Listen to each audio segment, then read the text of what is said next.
प्राप्त युवाओं का अब खेती की तरफ रुझान बढ़ रहा है। कुछ दिनों तक नौकरी करने के बाद अपने गांव और खेतों की तरफ लौटने वाले ये युवा खुद तो सफल कृषक बन ही रहे हैं, साथ ही दूसरों को भी प्रेरित कर रहे हैं। धनबाद के कई ऐसे युवा हैं जिन्होंने शहर की चकाचौंध को छोड़ गांव का रुख किया है और आज जैविक खेती के क्षेत्र में मिसाल कायम कर रहे हैं। आज की युवा पीढ़ी को हाई क्लास का रहन सहन ज्यादा पसंद है। युवाओं का रुझान शहर की ओर ज्यादा है। शहर की चकाचौंध उन्हें ज्यादा पसंद आती है। लेकिन धनबाद के कई ऐसे युवा हैं जिन्होंने शहर की चकाचौंध को छोड़ गांव की ओर रुख किया है और आज जैविक खेती के क्षेत्र में मिसाल कायम कर रहे हैं। ऐसे ही एक युवा हैं रवि, जो दिल्ली में सॉफ्टवेयर इंजीनियर थे, लेकिन गांव के प्रति इनका लगाव इतना गहरा था कि काम करने के सालों बाद भी वे गांव लौट आए और अपने साथ कई युवाओं को खेती के लिए प्रेरित भी किया। पोल्यूशन से, इस महामारी से, इस बहुत बड़ी जो लड़ाई है, हमने अपने तरफ से पेड़ पौधे को लगाना शुरू किया और पेड़ पौधे के संसार में पेड़ पौधे को इस तरह हमने रिप्रेजेंट किया इस धनबाद के ज़िले में कि पेड़ पौधे लगाने चाहिए और पेड़ पौधे लगाकर किस तरह हम लोग रोज़गार को बढ़ाएं। तो हम लोगों ने पेड़ पौधा लगा कर करीबन अच्छे खासे क्षेत्र में हम लोगों ने इससे रोज़गार निकाल लिया है, यानी फल फूल की खेती और जैविक सब्जियों की खेती। तो जहाँ भी मैंने जैविक सब्जी का हम लोग खेती करते हैं, हमारे आरपीए फार्मिंग एक यूनिट हम लोगों का बना, एक समिति हम लोगों का बना, जिसमें मेरे साथ कुछ अच्छे लड़के, अच्छे यंगेस्ट यानी यूथ हमारे साथ बने। खेती के क्षेत्र में भी अच्छा काम किया जा सकता है।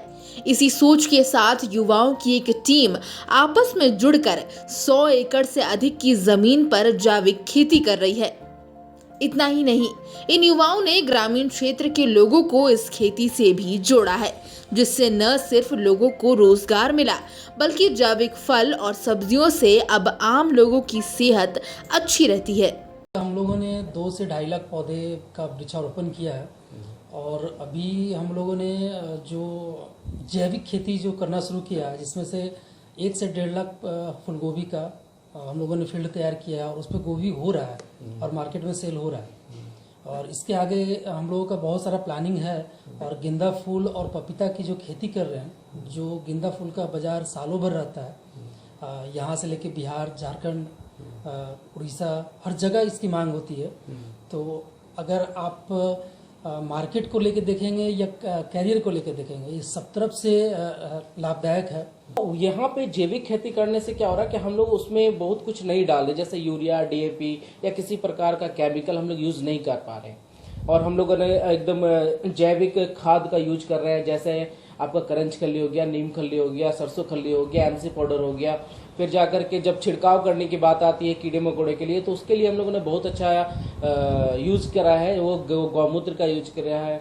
फिर जाकर के नीम का छिड़काव करते हैं, नीम को उबाल करके, फिर आपका उसका बेदवा करके एक अखरखन, बहुत सारा उसका नाम है, वो रहता है, धतूरा रहता है, धतूरा का पत्ता वगैरह का यूज करके एक बहुत ही अच्छा मतलब पेस्टिसाइड कर लिया जाता है, जिससे कीड़ों का जो रोकथाम हम लोग कर पाते हैं।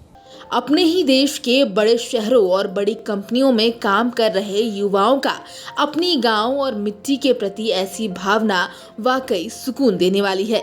उम्मीद है कि ऐसी पहल बाकी कई युवाओं को भी प्रेरणा देगी। समाचार प्लस के लिए धनबाद से कुंदन सिंह की रिपोर्ट। समाचार प्लस, खबर वही जो हमने कही।